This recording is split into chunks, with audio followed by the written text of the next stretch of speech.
Hey everyone. Today I want to talk about the tug of war that's setting up right now between two forces that usually don't collide this directly in the headlines. On one side, you've got the US rate narrative, the whole "the Fed might keep policy tight longer" mindset. That story tends to pressure gold because it makes cash and short-term yields look more attractive. On the other side, you've got China demand, the kind of demand that doesn't care about a two-day dip and doesn't buy because it's trendy. It buys because it's strategic. And here's why this matters to you. When those two forces clash, the price action can look irrational in the short run, but it's often laying the groundwork for the next big move. Right now, gold is sitting around $5,051 an ounce, down roughly $32 over the last 24 hours. That's not a collapse, but it is a warning flare, because it's happening right near that big psychological $5,000 zone. So the question isn't, is gold dead? The question is, who wins the next few sessions? Rate pressure or structural demand? Something bigger is happening beneath the surface. Here are the three factors that converge today. First, the US rate narrative is still the loudest voice in the room. Even when the Fed isn't doing anything dramatic on a given day, markets trade off expectations. Traders wake up and ask one thing: are we moving toward easier money, or are we stuck in tight money longer than people want to admit? When the market leans toward tight longer, it creates two immediate pressures. Number one, it gives the dollar a bid. Not always, not perfectly, but enough to matter. Number two, it makes people compare everything to the risk-free rate. And that's where gold gets treated unfairly in the short run. Because gold doesn't pay you interest. Gold pays you something different: protection, optionality, and a hedge against policy mistakes. But those benefits don't show up as a monthly coupon.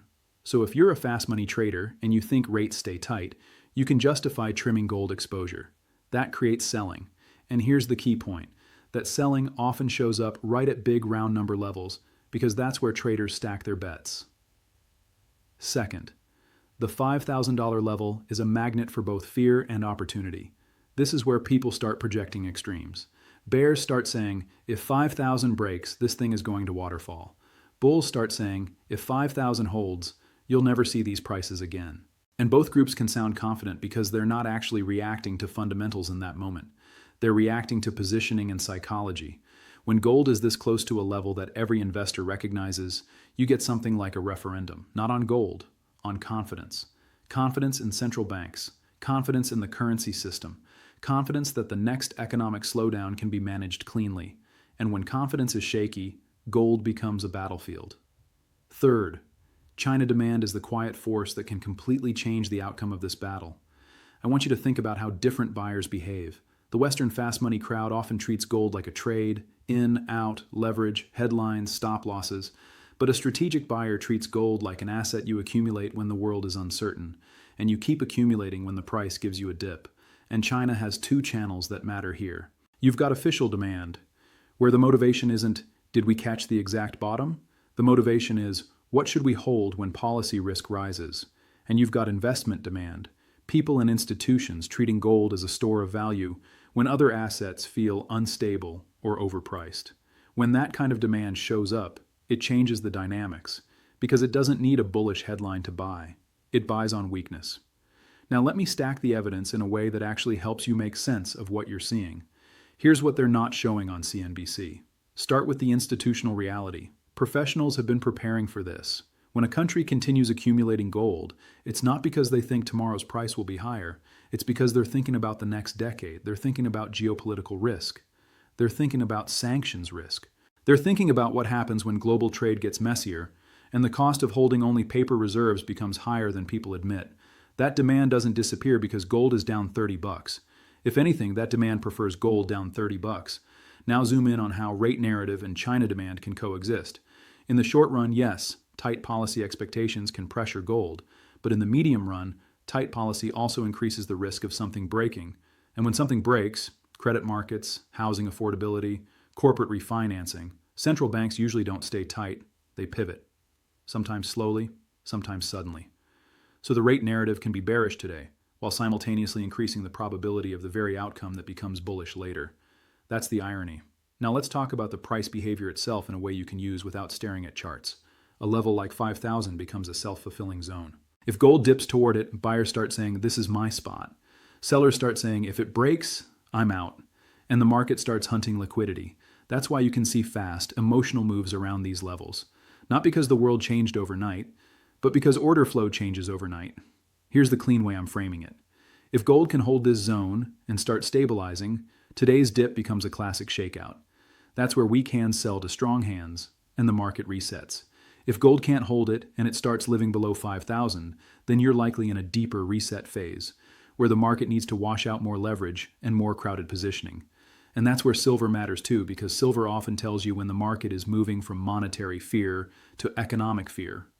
Silver is more industrial, more volatile. When silver gets hit harder, it can be the market whispering, this isn't just about money, this is about growth risk. Now, history matters here, because this clash, US rate pressure versus global strategic demand, has shown up before. I've tracked this pattern through multiple cycles.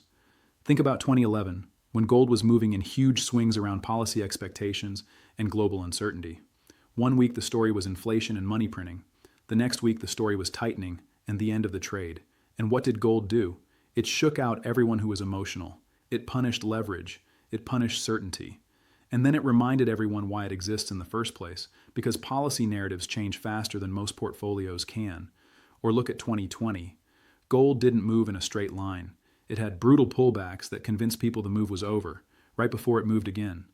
That's how these markets work when big macro forces collide.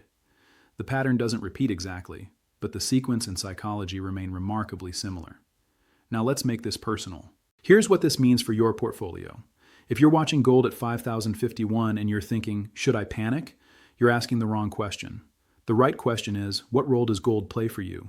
If gold is a short-term trade, then yes, levels matter a lot, risk management matters a lot, and volatility can wreck you if you're not disciplined. But if gold is a strategic hedge, then the only thing today's dip really changes is your entry point and your expectations for volatility. Let me translate the move into real dollars.